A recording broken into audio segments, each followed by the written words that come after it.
I do think that in Washington, at this point, there would be a higher comfort level for working with a Shahbaz Sharif and an Imran Khan just because of the allegations that Imran Khan had made.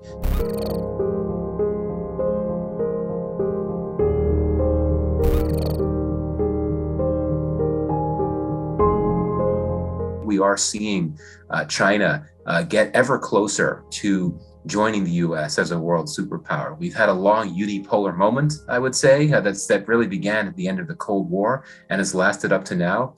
But China's economic performance, I think, demonstrates that it's very close to becoming a superpower, and its military modernization is relentless, and that suggests that we may not be far off where we reach a moment where the unipolar moment finally comes to an end. Tremendous amounts of capital that it can deploy so rapidly in so many places, which is something that the U.S. cannot do. I think that the Belt and Road Initiative is such a milestone for the world order and for international relations on the whole. This is, again, something that I think only China has the capacity to do.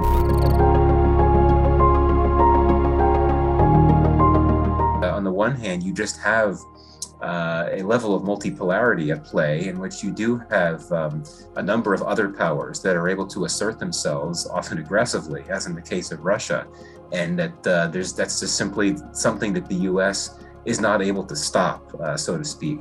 I would also argue that indeed the rise of China has led to a situation where Beijing has been able to develop new relationships and partnerships with a number of countries that had for many years been not necessarily formally allied with the U.S., but certainly had close relationships with the U.S. And China, through the vehicle of infrastructure investment, has been able to push back at that. And that's helped for sure.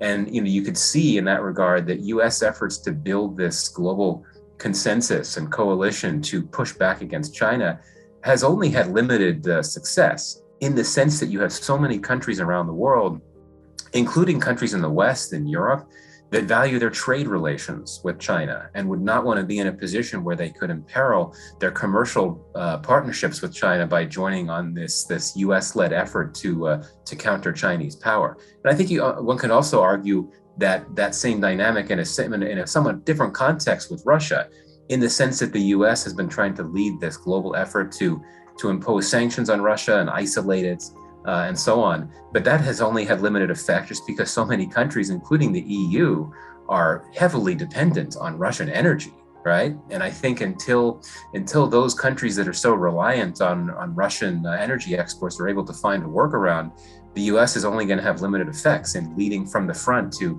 get the world to unite around this idea of countering Russia. So again, I think that's a reflection of the fact that you have other major powers that have been able to develop these important commercial relationships.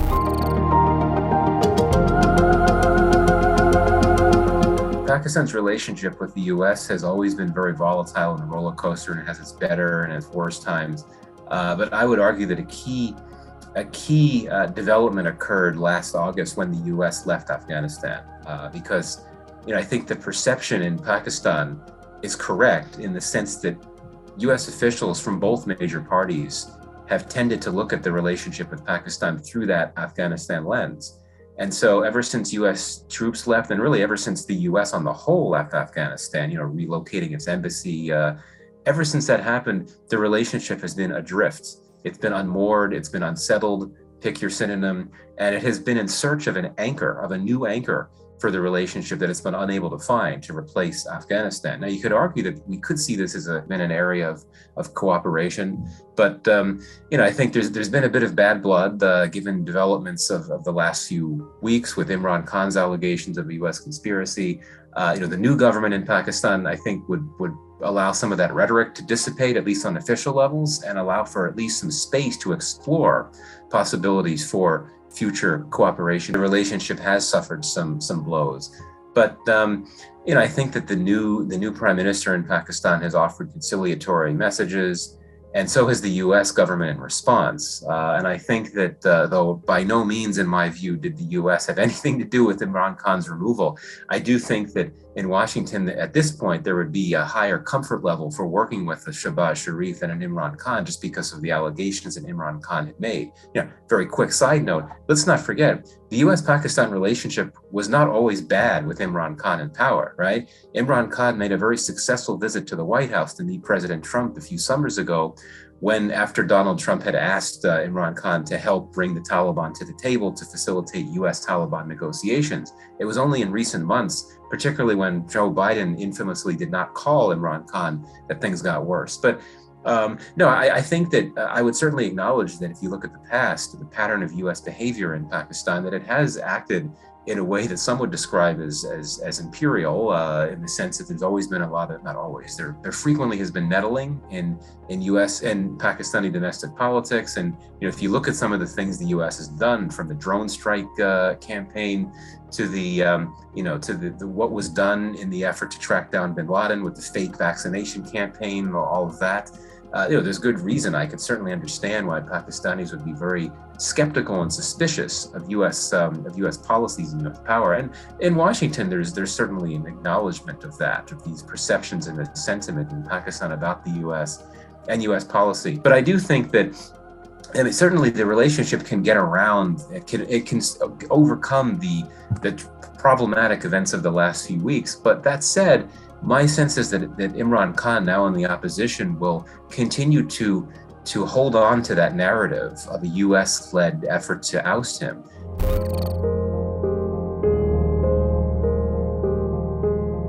When the U.S. plays the democracy promotion game, it always tends to be more critical of the countries that are not allies of the U.S. or that are not strategic partners. But that said, I think that New Delhi has been a bit concerned about some of the things that this administration has said about India, about its rights record, including, right in the middle of the 2+2 dialogue here in Washington last week, where you had, the top foreign affairs and defense officials from both countries meeting to talk about diplomacy and security. Anthony Blinken, the U.S. Secretary of State, makes this comment about concern about Indian human rights records. But I think this is a separate issue, quite frankly, from the broader strategic questions about how the U.S. sees South Asia and how it sees it vis-a-vis what China is up to and what Russia is up to. It's very interesting. I really think that South Asia has become a major battlefield, a major battleground for India-China competition, and also increasingly for U.S.-China competition. And China is Washington's top foreign policy concern. Its competition with China, China's rise, these are key U.S. foreign policy concerns. And when the U.S. has been looking strategically at Asia, it has tended to accord much more importance to East Asia. And that's because, the top U.S. treaty allies are there, Japan and South Korea. And it's also in East Asia where China has been doing the types of things that concern the U.S. the most, i.e. its provocations in the South China Seas, which directly impact key U.S. partners and allies. But now that we see China doing more in South Asia, we see it not only deepening its relationship with Pakistan, but developing a major commercial presence in many countries around the region, including critically in countries where traditionally India had been the key external player, countries like Nepal, Maldives, and so on and so forth. So I think that what we've seen in recent months, and I think we're going to see a lot more of this in the coming years, is the U.S. trying to bring the countries of South Asia, most of the countries of South Asia, into its Indo-Pacific strategy. Final point on this is the Russia factor, which is fascinating, and I don't think we hear enough about. South Asia is a region where Russia has no enemies. Half the SAARC countries abstained from the first General Assembly resolution condemning the Russian invasion. Russia has been able to develop significant levels of soft power in many countries in South Asia, India for sure, but also Bangladesh and Sri Lanka.